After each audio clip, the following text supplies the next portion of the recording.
اپنے مسائل کو حل کرنے کے لیے سبسکرائب کریں آپ کے مسائل کا حل۔ نیو یارک امریکہ سے کیا شوہر کو اپنی طرف متوجہ کرنے کے لیے تعویذ استعمال کیا جا سکتا ہے؟ اللہ آپ کے شوہر کو ہدایت دیں۔ کتنی اچھی بیوی ہے جو چاہتی ہے کہ شوہر میری طرف متوجہ ہو۔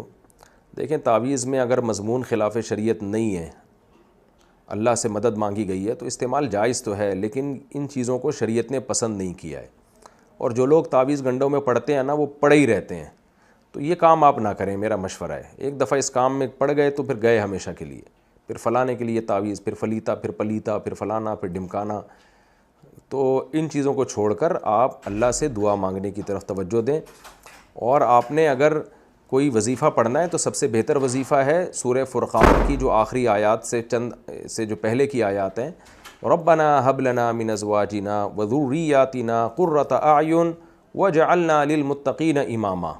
یہ دعا زیادہ سے زیادہ پڑھا کریں، اور میں بھی دعا کرتا ہوں اللہ آپ کے شوہر کے دل میں آپ کی محبت پیدا کرے۔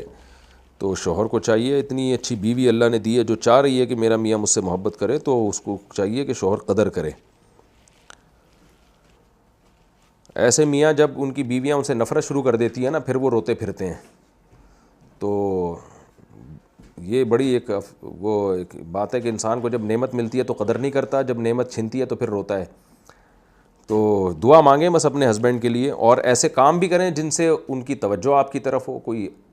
بعض دفعہ انسان بیوی کی زبان سے بہت ٹینشن میں آیا ہوا ہوتا ہے، بد اخلاقی سے، تو گھر کے حالات ٹھیک نہیں ہوتے، وہ جو ہے وہ خدمت جو ہے شوہر کی نہیں کر پا رہی ہوتی، وہ یا کر نہیں رہی ہوتی، اس وجہ سے شوہر کا دل جو ہے وہ بیوی سے ہٹ جاتا ہے۔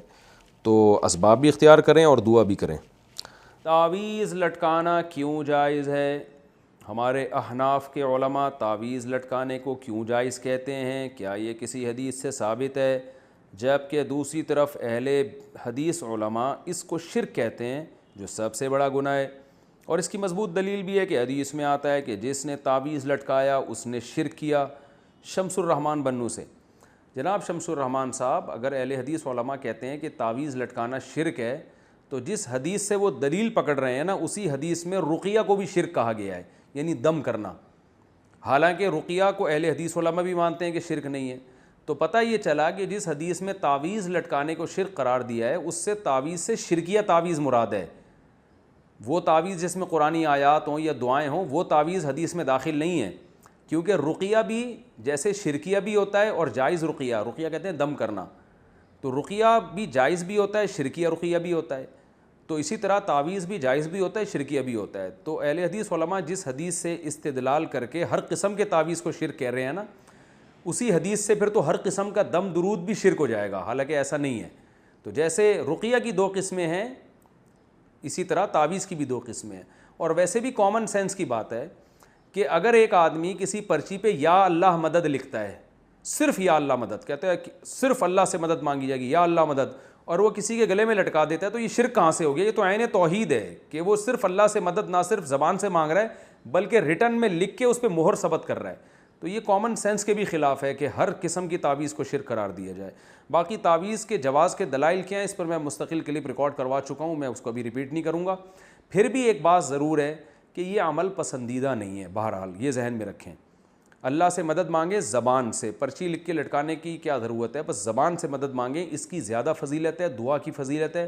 جو لوگ تعویذ گنڈوں میں پڑھتے ہیں تو وہ میں نے دیکھا ہے ان کا ایمان بہرحال کمزور ہو جاتا ہے اور وہ اسی میں لگے رہتے ہیں۔ تو اس لیے ہمارے علماء بھی اس کی گنجائش دیتے ہیں کہ اگر لوگوں کو تعویذ نہ دیا جائے تو وہ خالصتاً پھر جاہل پیروں کے پاس جا کے شرکیہ تعویذ لینا شروع کر دیتے ہیں، ورنہ یہ عمل شریعت میں کوئی زیادہ پسندیدہ نہیں ہے۔ نبی صلی اللہ علیہ وسلم نے فرمایا میری امت کے 70,000 لوگ ایسے بغیر حساب کتاب کے جنت میں داخل ہوں گے جو تعویذ اور رقیہ وغیرہ سے بچا کرتے تھے۔ تو امام نووی رحمہ اللہ نے اس کی تشریح میں لکھا ہے کہ جو جائز تعویذ سے بھی بچتے ہیں وہ اس میں داخل ہیں۔ بہرحال تشریح میں حدیث کی اختلاف ہے۔ تو الحمدللہ میرا اپنا عمل یہ ہے کہ کیسی گھر میں بیماری آ جائے، کچھ بھی ہو جائے، میں الحمدللہ کبھی پرچی نہیں لٹکاتا، نہ بچوں کو میں نے کبھی تعویذ لٹکانے دیا ہے۔ میرا اپنا ذاتی عمل یہی ہے کہ کوئی بہت مجبور ہوگا تعویذ مانگے گا تو میں اس کو لکھ کے دے دیتا ہوں، کیونکہ کمزور ایمان والے لوگ ہیں، تو نہیں دو تو کہیں شرکیہ تعویذ نہ لے جا کے۔ اپنا عمل یہ ہے کہ میرے جتنے بچے ہیں، میں خود بھی، گھر والے بھی، میں کبھی کسی کو تعویذ نہیں پہننے دیتا. اس کو میرے ہاں تو ایسا ہے جیسے یہ پتہ نہیں کتنا بڑا جرم کر لیا کہ بھائی ہم کیوں ان چکروں تعویذ گنڈوں میں پلیتوں ان چکروں میں کیوں پڑیں. کوئی میں کبھی دیکھتا ہوں بچے اپنے ننیال گئے کہیں، کوئی پرچی تعویذ لٹکا کے لے آیا، ادھر ہی میں ایسے پکڑ کے ایسے کھینچتا ہوں اس کو، بولتا ہوں کچھ بھی ہو جائے، بھلے جن چڑیل بھوت ہی آ جائے، اللہ نہ کرے بھوت بھی آ جائے گا پھر بھی تعویذ نہیں لٹکانا، جاؤ ایسی کی تیسی. ایسے انسان تمیز زندگی گزارے، کچھ نہیں ہوتا انشاءاللہ کوئی جن چڑیل بھوت. اور پھر جن چڑیل بھوت خود ہی اپنا راستہ تبدیل کر لیتے ہیں، آتے ہی نہیں. وہ دیکھتے ہیں ایسے لوگوں کو جو اس قسم کے کمزور ایمان ہوتا ہے نا، وہیں زیادہ آتے ہیں. تو ان چکروں میں نہ پڑیں. جو سنت عمل ہے، سورہ فلق، سورہ ناس رات کو ہاتھ پہ دم کر کے اپنے اوپر پھیر لیا کریں، بچوں پہ پھیر لیا کریں.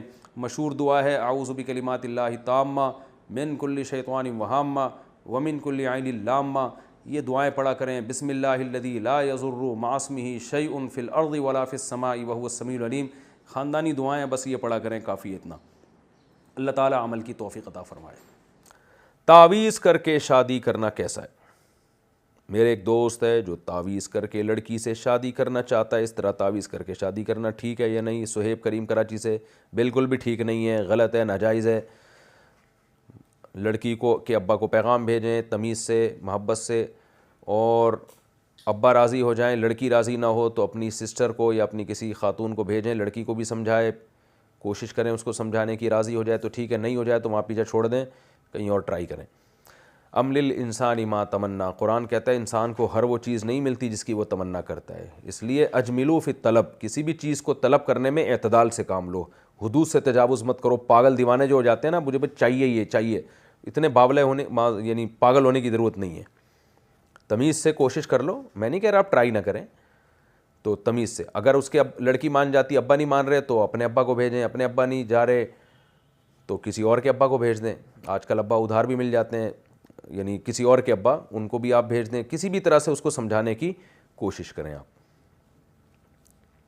دوسرا شخص ہمارا موبائل غلط استعمال کرے تو ہمیں گناہ ہوگا. اگر کوئی میرا موبائل استعمال کرتا ہے اور اس میں ڈرامے دیکھتا ہے تو اس کا گناہ مجھے ملے گا یا نہیں؟ نمرا اسلام آباد سے. اگر آپ کو پتہ ہے یہ ڈرامے دیکھنے ہی کے لیے موبائل لے رہا ہے، فلمیں دیکھنے ہی کے لیے لے رہا ہے، تو پھر آپ کے لیے دینا جائز نہیں. آپ نے دیا تو آپ بھی گناہ گار ہوں گے. لیکن اگر اس نے ویسے ہی لیا ہے، نیٹ پر کوئی چٹکلا دیکھنا چاہتا ہے، کوئی شاعری سننا چاہتا ہے، یا کسی عالم کا بیان سننا چاہتا ہے، تو آپ نے دے دیا. پھر اگر وہ کچھ غلط بھی دیکھ لیتا ہے تو پھر وہ گناہ گار ہوگا، آپ نہیں ہوں گے. لیکن جب آپ کو پتہ چل گیا نا کہ یہ غلط چیزیں دیکھتا ہے تو پھر آپ ایوائڈ کریں، پھر اس کو موبائل نہ دیں.